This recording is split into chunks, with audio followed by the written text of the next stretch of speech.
নমস্কার বন্ধুরা, আমি দেবজানিস ওয়ার্ল্ডে আবার আপনাদেরকে স্বাগত। আজকে ওয়ার্ল্ড মাদার্স ডে।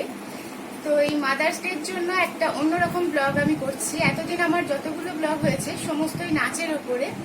আজকে কিন্তু কোনো নাচ নয়, এমনি একটা ইচ্ছে হলো যে খুব সাধারণভাবেই মায়েদেরকে কিছুটা সম্মান জানানোর জন্য।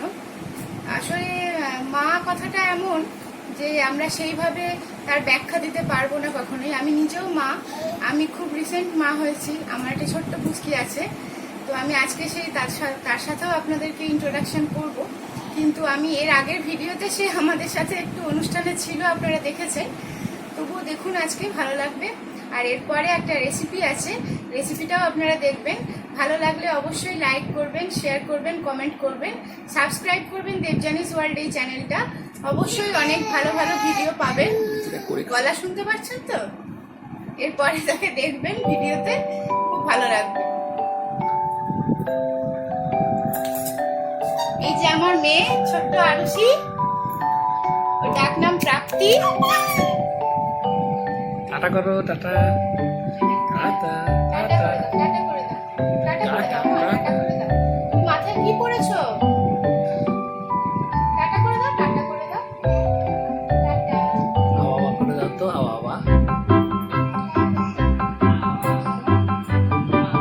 পড়ো, পড়ো, পড়ো, ভাই ভয় পেয়ে যাবে।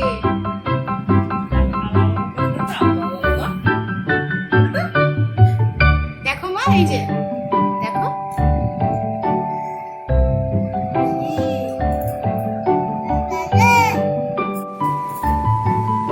আমার মা, আজকে মাদার্স ডে।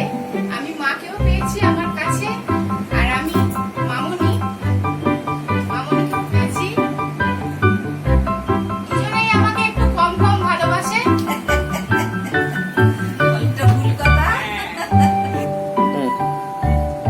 আমি আজকে এই পটলের মিষ্টিটা তৈরি করেছি। এই রেসিপিটা আমি আজকে দেবো। এটা মায়েদের জন্যই স্পেশালি করা। আমি দিচ্ছি, জানি না কেমন হয়েছে, টেস্ট করে ওরাই বলবে।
আজকে আমি পটলের মিষ্টি বানাবো।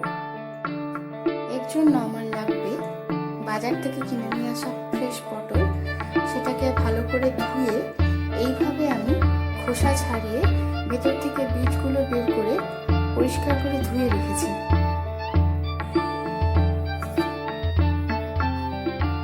বীজগুলো আলাদা করে রেখে দিয়েছি, এগুলো অন্য কাজে ব্যবহার করব।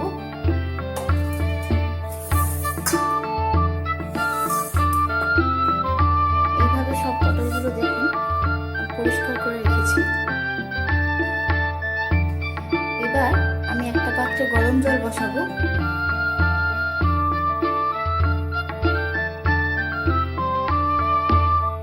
জলটা গরম হয়ে গেলে আমি ফুটন্ত জলের মধ্যে পটলগুলোকে দিয়ে দেব।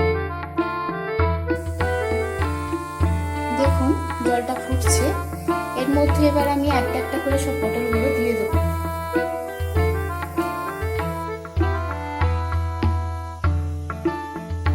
এইভাবে সমস্ত পটলগুলো আমি এখন ফুটতে দেব অন্তত 4 মিনিট পর্যন্ত। দেখুন এইভাবে ফুটতে থাকবে 4 মিনিট পর্যন্ত।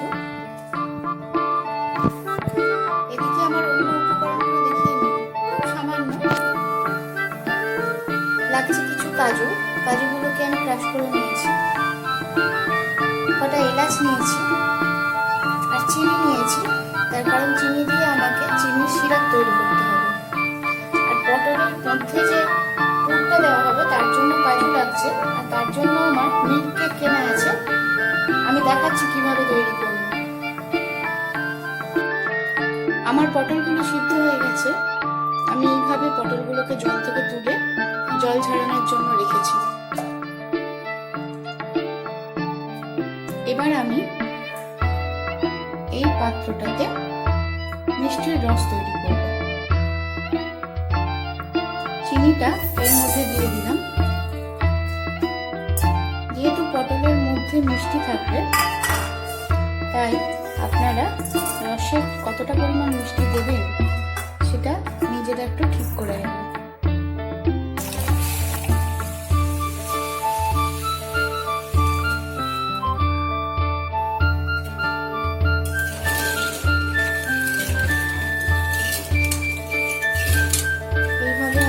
চিনি দিয়ে সিরাপটা তৈরি করে নিচ্ছি।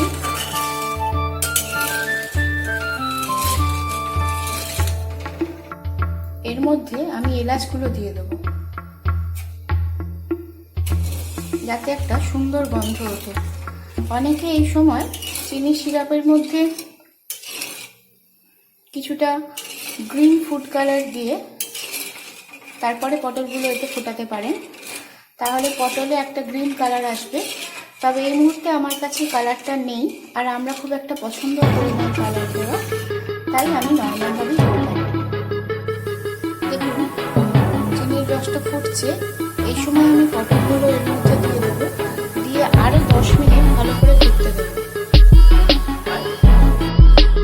আমি পটলগুলোকে মিষ্টি রসের মধ্যে দিয়ে দিয়েছি, এগুলো ফুটতে থাকছে। আপনারা নিজেরাই দেখে বুঝতে পারবেন, একটা ট্রান্সপারেন্ট ব্যাপার চলে আসবে, তখন আপনারা বুঝবেন পটলগুলো সিদ্ধ হয়ে গেছে। অন্তত 10 মিনিট ফোটালে এই জিনিসটা হয়। মিষ্টিটা খেতে ভীষণ ভালো লাগে, খুব কম ইনগ্রিডিয়েন্টস লাগে। আর এখন লকডাউনে যেহেতু সবাই বাড়িতে রয়েছেন, বিশেষ করে অনেক বাড়িতে পটল খেতে পছন্দ করেন না, তবে এইভাবে রান্না করলে আমি আশা করি জিনিসটা ভালো লাগবে। এবার আমি ভেতরের পুরটা তৈরি করব। মিল্ক কেক নিয়েছি, তার সাথে কাজু বাদাম যে গুঁড়ো করে রেখেছিলাম আমি, হাফ ডাস্ট বলা যায়, সেইগুলোকে ভালোভাবে একসাথে মাখিয়ে নেব।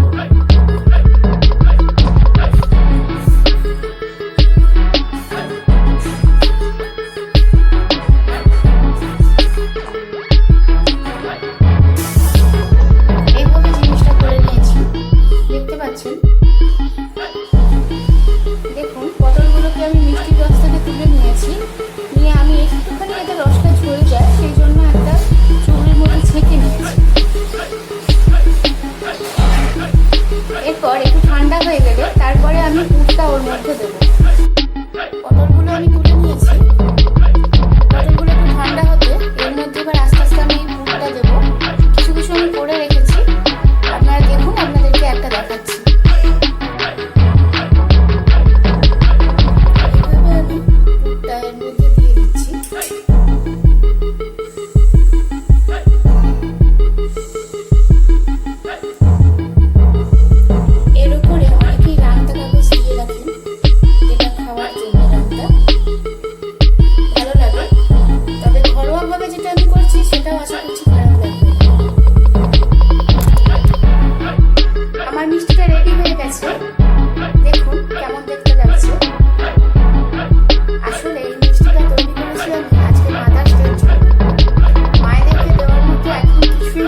ওনাদের মুখ থেকেই শুনবেন।